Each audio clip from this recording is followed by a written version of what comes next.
श्री गणेश महापुराण में चौथा अध्याय महोत्कट भगवान की बाल लीलाएं। महोत्कट के जन्म का समाचार सुनकर के असुरों में चिंता व्याप्त हो गई। वे जान गए कि यह अदिति पुत्र अवश्य हमारे अनिष्ट में तत्पर होगा। उन्हें अब यह समझने में देर नहीं लगी कि अदिति ने इसलिए कठोर तपस्या की थी। शंकित असुरगण भविष्य में उपस्थित होने वाले इस घोर संकट के प्रतिकार का उपाय सोचने लगे। अनेकों प्रमुख असुरों ने एक स्थान पर बैठकर के परामर्श किया। उस समय स्पष्ट निर्णय लिया गया कि घातक वृक्ष अंकुर से विशाल ना हो सके, इस उद्देश्य से उसे पहले ही नष्ट कर डालना चाहिए।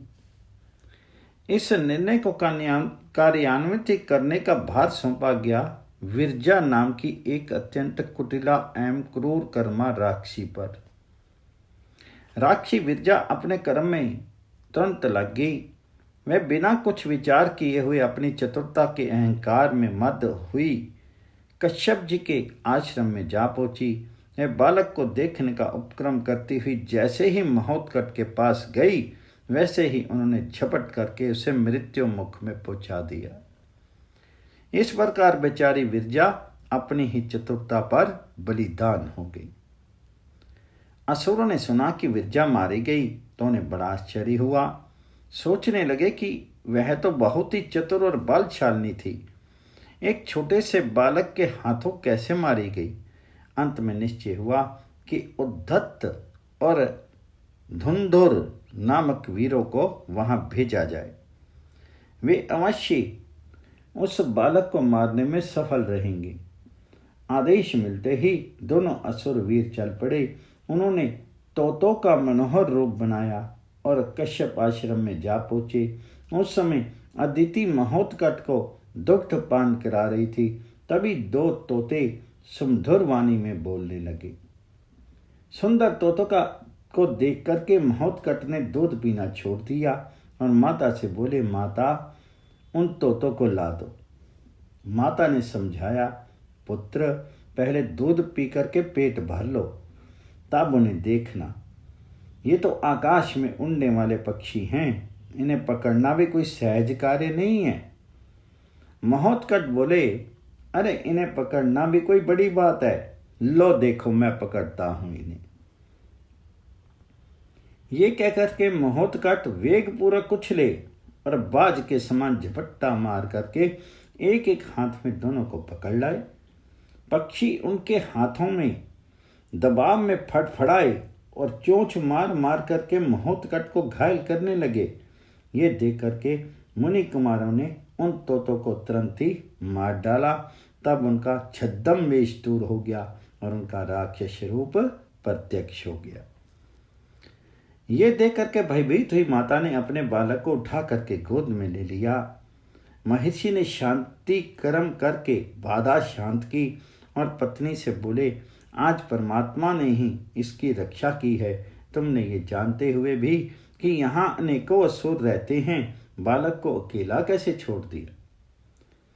अदिति ने कहा, मैंने अकेला तो नहीं छोड़ा था, वरन बालक ही उनके मायावी रूप पर मोहित होकर के उन्हें पकड़ लाया।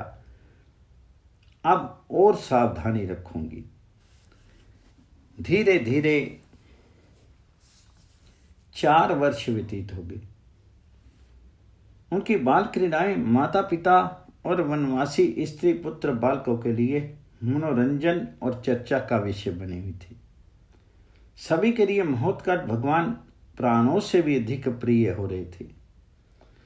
आश्रम के निकट ताल, तमाल, देवदारू, जामुन, आम, कटल आदि के अनेकों सघन वृक्ष थे, जिनके मध्य में एक गहरे मीठे और स्वच्छ जल का सरोवर विद्यमान था। उसमें अनेकों मत्स्य, मकर आदि जल जीव भी थे, जो आश्रम वासियों के लिए बहुत कष्टकर सिद्ध होते थे, क्योंकि उनके कारण कोई निशंक रूप से स्नान तो क्या, तट पर बैठ करके संध्या वंदन करने या पानी भरने में भी भयभीत रहता था।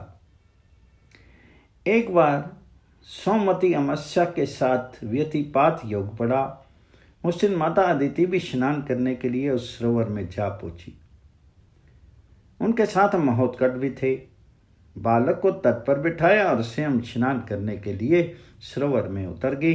तभी बालक ने भी माता के पास पहुंचने की चेष्टा की, परंतु पास न पहुंच करके प्रथम सीढ़ी पर ही गिर पड़ा और फिर संभल कर वहीं खेलने लगा।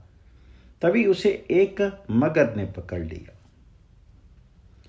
ये देख करके माता उधर दौड़ी हुई चिल्लाई, अरे कोई इसे बचाओ, हाय मेरा लाल मगर ने पकड़ लिया है। निकट में ही कुछ मुनि कुमार स्नान कर रहे थे। वे बालक को छुड़ाने के लिए दौड़ पड़े, किंतु वे उसे मगर से नहीं छुड़ा सके। मगर बालक को पकड़े हुए पानी के भीतर ले जाने के लिए खींच रहा था। उनके साथ माता भी खींचती जा रही थी। उसी समय बालक उछला और उसने मगर से अपने को छुड़ा करके तुरंत ही उस जल में से उठा करके बाहर तट से भी दूर फेंक दिया। इससे उसका शीर फट करके चूर चूर हो गया और उसके प्राणों ने शीर का साथ छोड़ दिया। ये देख करके माता सहित सभी उपस्थित व्यक्तियों को अत्यंत आश्चर्य हुआ। तभी सबने देखा कि मगर देह के समीप ही एक सुंदर वस्त्र अलंकार धारी तेजस्वी पुरुष प्रकट होकर के महोत्कट की ओर हाथ जोड़ करके कह रहा है, प्रभु मेरा नाम चित्र गंधर्व है। मैं सभी गंधर्वों का अधिपति था। मेरे विवाह उस समय समस्त गंधर्व और बहुत से ऋषि मुनि भी सम्मिलित हुए थे। मैंने सभी का स्वागत सत्कार किया था, किंतु भ्रमित बुद्धि के कारण महर्षि भृगु का सत्कार करने में भूल हो गई। ये देख करके महर्षि क्रोधित होकर के बोले, दोस्त तूने मेरा अपमान किया है, इसके फलस्वरूप एक सरोवर में जाकर के मगर बनेगा। ऋषि का शाप सुनकर के मैं थर थर कांपने लगा। फिर मैंने उन महर्षि की बहुत अनुनय विनय की तो वे कुछ द्रवित हुए बोले, गंधर्वराज मेरा शाप तो मिथ्या नहीं हो सकता, किंतु जब भगवान गजानन कश्यप पुत्र होंगे तब उनके स्पर्श से तुम उस योनि से छूट करके निज स्वरूप प्राप्त करोगे।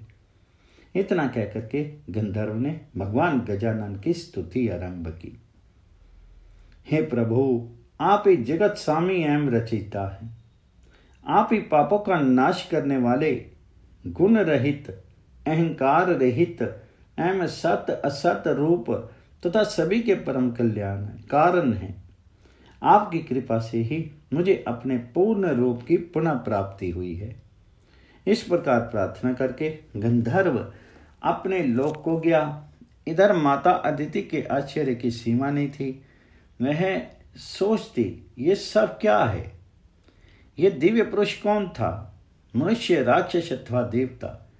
मेरे पुत्र की ओर मुख करके ना जाने क्या क्या करता रहा और अंत में प्रणाम करके चला गया। परंतु मेरा अबोध बालक क्या समझता उसकी बातों को? अवश्य वह कोई आसुरी माया रही होगी। ऐसा विचार करके उन्होंने पुत्र को गोद में उठा लिया और उसे मरा हुआ जान करके दुग्ध पान कराने लगी। एक समय महर्षि कश्यप के आश्रम पर संगीत विशारद हाहा हुहु और तंबरो नामक गंधर्व आए।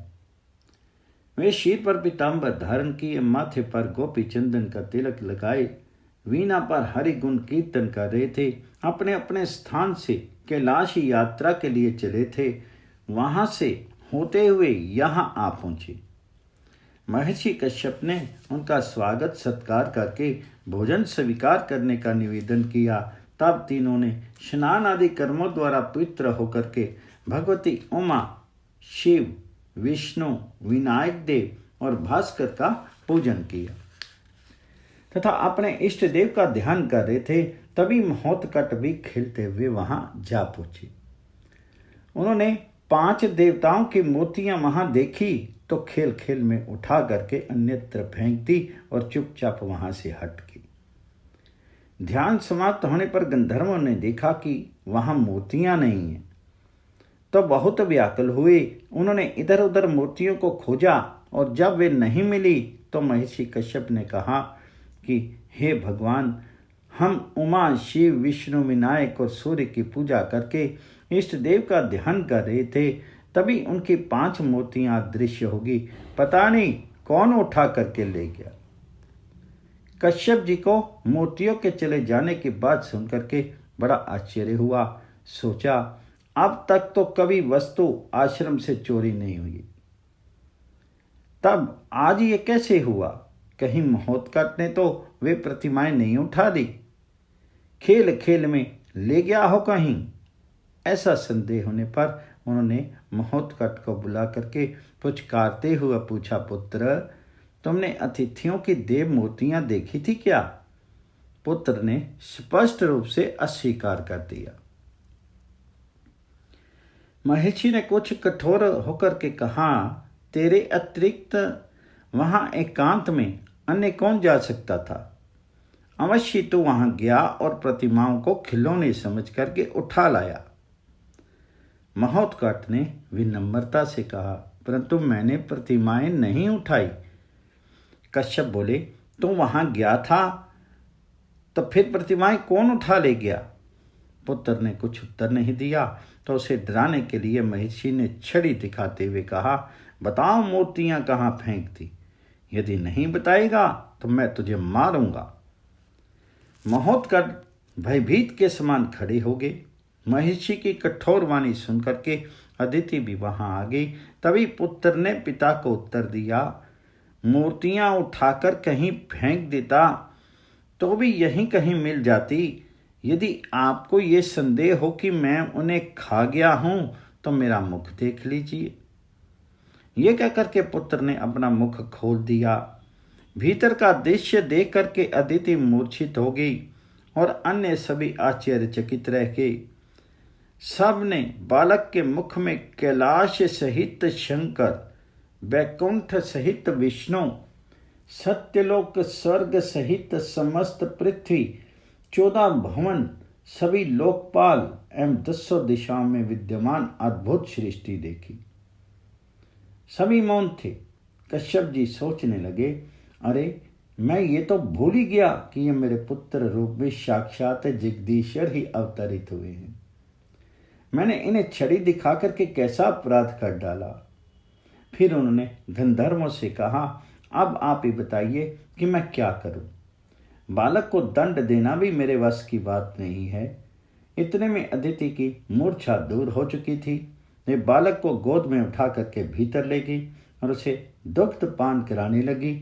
इधर गंधर्वों ने महर्षि से कहा, महर्षि, यद्यपि मूर्तियां चोरी होने में आपका कोई दोष नहीं है, तो भी जब तक वे मिलेंगे नहीं तब तक हम आपके द्वारा प्रदत्त अन्न, फल एवं कंदमूल आदि कुछ भी पदार्थ ग्रहण करने में असमर्थ होंगे। महर्षि देख रहे थे कि गंधर्व बहुत दुखित हो रहे हैं, तो भी प्रतिमाएं प्राप्त कराना उनके वश की बात नहीं थी। इतने में ही कुछ ऐसा चमत्कार हुआ कि सभी उपस्थित व्यक्ति अत्यंत आश्चर्य में भर गए। सभी ने, विशेष करके गंधर्वों ने देखा कि महोत्कट वहां आ खड़े हुए। वे कभी भगवती उमा, कभी विष्णु, कभी विनायक और कभी सूर्य से में दिखाई दे रहे थे। वह एक ही बालक क्षण क्षण में पंचदेव के रूप में साकार दर्शन दे रहा था। उनके पश्चात गंधर्वों ने बालक के और भी अनेक रूप देखे, कभी पंचदेव तो कभी विश्वरूप और कभी अत्यंत भयंकर रूप दिखाई देता। इस प्रकार उन्हें विनायक तत्व का पूर्ण रूपेण साक्षात्कार हो गया। महर्षि कश्यप के यहाँ आकर के वे धन्य हो गए। उन्हें सहज में ही परमात्मा के दर्शन प्राप्त हो गए। तब तो उन्होंने महोत्कट की भक्ति भाव से स्तुति की और महर्षि को धन्यवाद देकर के सहर्ष उनका भोजन ग्रहण किया। तदुपरांत बारंबार भगवान महोत्कट के चरणों में प्रणाम करते और महर्षि कश्यप और देव माता अदिति की प्रशंसा करते हुए गंतव्य स्थान की ओर प्रस्थित हुए। ओम गण गणपति नमः।